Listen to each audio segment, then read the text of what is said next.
Assalamualaikum warahmatullahi wabarakatuh. Bertemu kembali di channel YouTube IHA ya, di YouTube-nya IHA. Para subscriber dari channel YouTube IHA dan juga viewer baru mungkin yang belum subscribe dulu lah, saya ingatkan di awal. Bersama saya Erwin, saya Rohim. Ya, dan di kesempatan kali ini kita ada pertanyaan Mas Rohim tentang gendam. Apakah gendam itu sama dengan hipnotis? Seperti itu. Nah, kita bertanya ke ahli gendam. Sama-sama ahli ya. Kita berpura-pura aja nih. Menyembunyikan ahlinya. Kalau gendam aja nggak ada yang ngaku ya. Kalau gendam nggak ngaku ahli. Kalau ahli yang lain pura-pura, saya ahlinya nomor 1. Gimana Mas Rohim, ada pendapat nggak soal gendam dan hipnotis itu? Intinya gini ya, kalau kita paham dari subconscious mind ya. Subconscious mind itu kan bawah sadar. Bawah sadar terbentuk dari pikiran dan perasaan. Pikiran dan perasaan terbentuk dari apa yang kita lihat dan apa yang kita dengar. Nah, gendam memanfaatkan ini. Hipnotis juga memanfaatkan ini. Dari apa yang kita lihat, kita memanfaatkan gambar yang baik. Seperti advertising ya, periklanan. Menggunakan gambar orang cantik, orang ganteng. Bukan menggendam. Artinya menggendam, menghipnotis orang. Menghipnotis orang dalam arti menggendam orang, dalam arti ya, artinya sama dengan menghipnotis orang. Nah, ini unsur panca indera yang dimanfaatkan di dalam gendam. Dan sebenarnya juga dimanfaatkan dalam hipnotis. Tinggal hipnotis apa? Hipnotis untuk apa? Menggunakan pola panca indera ini biar menjadi kuat dan membuat orang menjadi bergairah atau terangsang atau merinding melihat itu. Gitu ya. Enggak, saya ada sedikit pertanyaan juga sih soal gendam ini. Gendam sama pelet tuh beda nggak sih?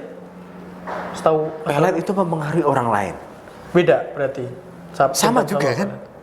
Cuman dia menggunakan mantra. Yang tahu sih komentar. Yang tahu silakan komen. Kita kan pura-pura nggak tahu. Tapi kan kayaknya identik gitu loh. Saya pengen menggendam ini cewek gitu kan. Yang mereka maksud kan kayaknya saya pengen memelet ini cewek agar jatuh cinta padaku ya. Sama ya berarti gendam. Sama. Cuman dia menggunakan ya, kalau pelet kan istilah kejawen ya atau Jawa gitu. Itu. Jadi nanti mantranya beda secara bahasa sugestinya gitu. Menggunakan istilah-istilah yang mirip dengan istilah pelet ya, dengan kejawen. Pokoknya wanita itu tunduk padaku, aku lelanangin jagat. Nah, misalkan gitu. Jadi sebenarnya ini sugesti.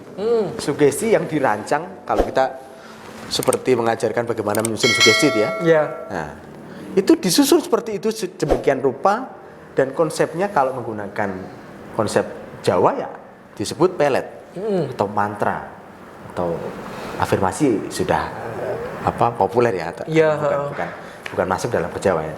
Nah, pelet, mantra, terus apa lagi ya? Jarang goyang. Ya kan kalau kejawa nih itulah. Kita jarang main ilmu Jawa ya, jadi nggak hafal ya. Ya pokoknya intinya semacam seperti itu gitu. Tapi saya juga punya santet ya. Kalau santet mungkin kan konotasinya negatif ya ke ini. Kalau ini kan untuk memunculkan ketertarikan terhadap mungkin lawan jenis atau mungkin atasan atau apa gitu loh, biar terlihat lebih bagus atau kinerjanya atau lebih ganteng atau lebih kaya dan sebagainya, kan semacam seperti itu ya kalau nggak salah secara garis besarnya. Bahkan saya bisa menyimpulkan kalau gendam ini kan tadi hampir mirip-mirip lah dengan hipnosis gitu ya, yang intinya adalah sugesti atau afirmasi atau apa gitu. Malah saya lebih spesifiknya hipnosis yang dilakukan diri sendiri atau yang sering kita sebut sebagai self hypnosis. Self hypnosis, betul sekali.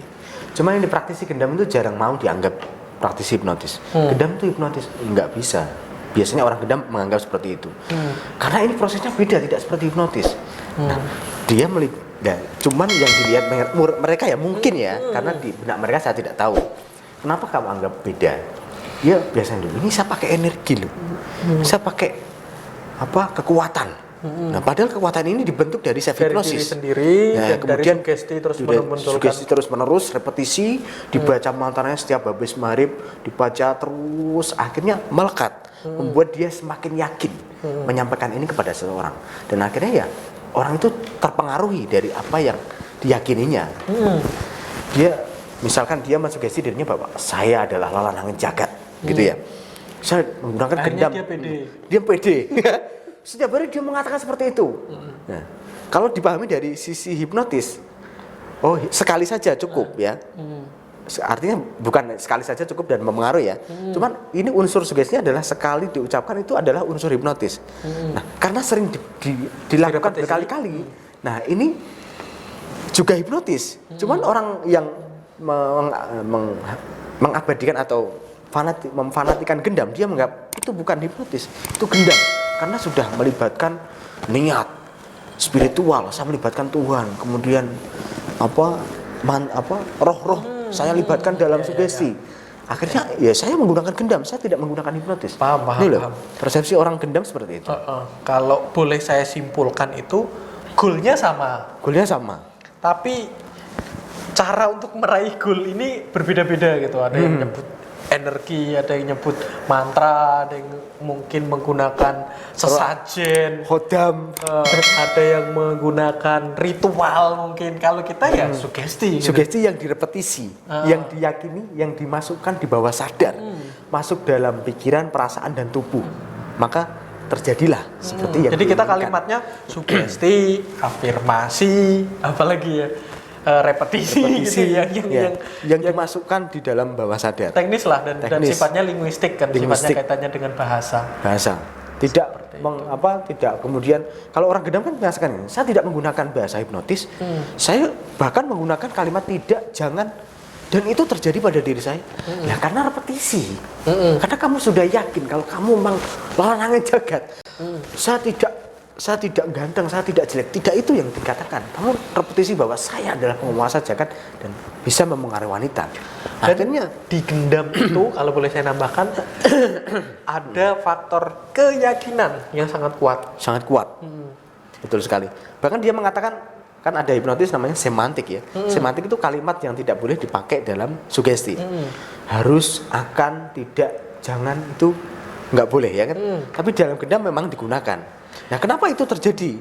Ya karena dia membiasakan, merepetisi, yakin benar-benar.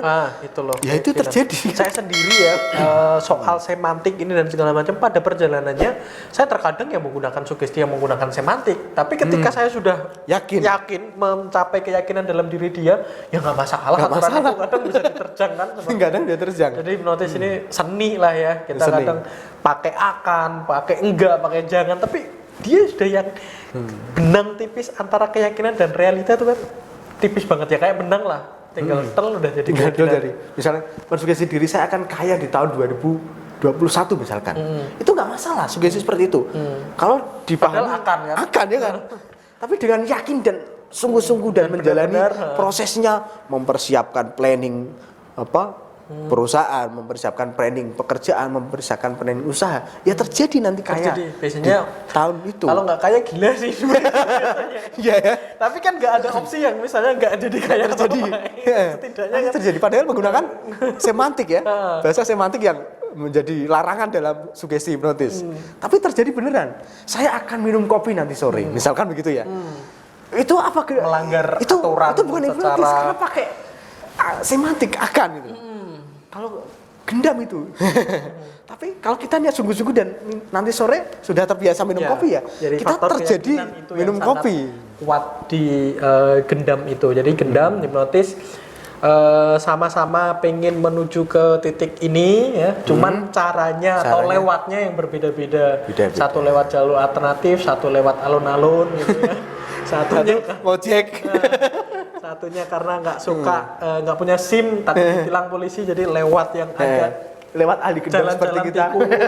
Jalan-jalan tikus, tapi yang hipnoterapis ya jalan yang sesuai. Jadi yang terjadi sebetulnya bukan yang karena energi atau makhluk gaib dan sebagainya, tapi dari diri kita sendiri. Dari keyakinan diri kita. Jadi saya tidak mematahkan apakah gendam itu nggak baik atau hipnotis nggak baik. Semuanya baik, tergantung keyakinan kita terhadap ilmu. Ya, kalau kita memuliakan sebuah ilmu, yaitu yang terjadi atas keilmuan itu mewujudkan hal yang diyakini, hal yang diinginkan.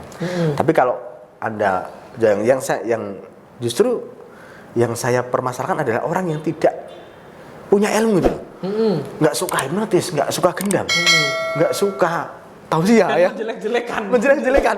Isinya menjelek-jelekan terus. Ilmu itu begini, enggak masuk akal itu apa itu, weh. Itu loh. Karena ada juga orang yang ya, boleh kita bilang awam semacam seperti itu menganggap apa yang dilakukan oleh gendam atau oleh hipnotis atau hipnoterapi atau apapun lah itu terlalu ajaib bagi mereka. Padahal membuat wanita jatuh cinta setengah mati sama kita apa ajaibnya sih? Kan gitu, gendam kan gitu kan. Kita bahas spesifik ke gendam ini. Kan kalau kita tahu triknya kan bisa-bisa aja. Bisa aja kan. Dan wajar kan. Wajar itu sudah. Bukan satu sudah hal yang ajaib. Ilmu dari dulu. Bukan suatu hal yang di luar masuk akal yang hanya bisa dilakukan oleh alien dan sebagainya. Nggak se-ekstrim itu ya. Se-ekstrim itu gitu. Masa membuat orang jatuh cinta setengah mati sama kita kok kayak nggak mungkin atau sesuatu yang di luar masuk akal. Yang mustahil gitu ya. Padahal ya biasa sih sebetulnya. Dan hipnotis bisa pakai, kita gunakan untuk hal itu gitu. Bukan yang disebut ampuh gendam karena gendam melibatkan hal-hal ini. Tidak, sebenarnya sama-sama. Kalau Anda menggunakan hipnotis dan meyakini sungguh-sungguh bahwa Anda bisa menjadi laki-laki yang dicintai wanita, maka Anda juga punya palet untuk menarik bisa, di depan bisa. wanita. Jadi membuat wanita tergila-gila itu suatu hal yang bisa dilakukan gitu loh, bukan suatu hal yang nggak mungkin dan itu wajar dan saya rasa realitas semacam seperti itu banyak kok di sekitar kita gitu, wanita yang kedanan gila gitu. Dan Anda yang padahal udah disakiti berkali-kali tapi masih tetap aja nggak bisa ninggalin, itu kan wajar sekali gitu loh. Nggak cuma di sinetron sih gitu. Iya. Dan mungkin yang nonton ini banyak yang jomblo juga ini. Makanya saya lihat kemarin Subserve itu banyak anak SMA, kuliah yang baru beranjak mencari keilmuan yang sebenarnya, jati diri. Proses pencarian jati diri, puber dan sebagainya. Dan ini bisa Anda pakai. Ya, tinggal Anda mau memuliakan ilmu yang mana yang Anda pakai. Nah gitu ya soal gendam. Kita udah agak lumayan serak membahas gendam itu ya. Ya situasinya kita lagi berpuasa sekarang, nggak boleh minum. Nah, jadi saya rasa itu ya untuk gendam sama hipnoterapi. Mudah-mudahan menjawab pertanyaan Anda kalian semua. Ada yang mau disampaikan mungkin?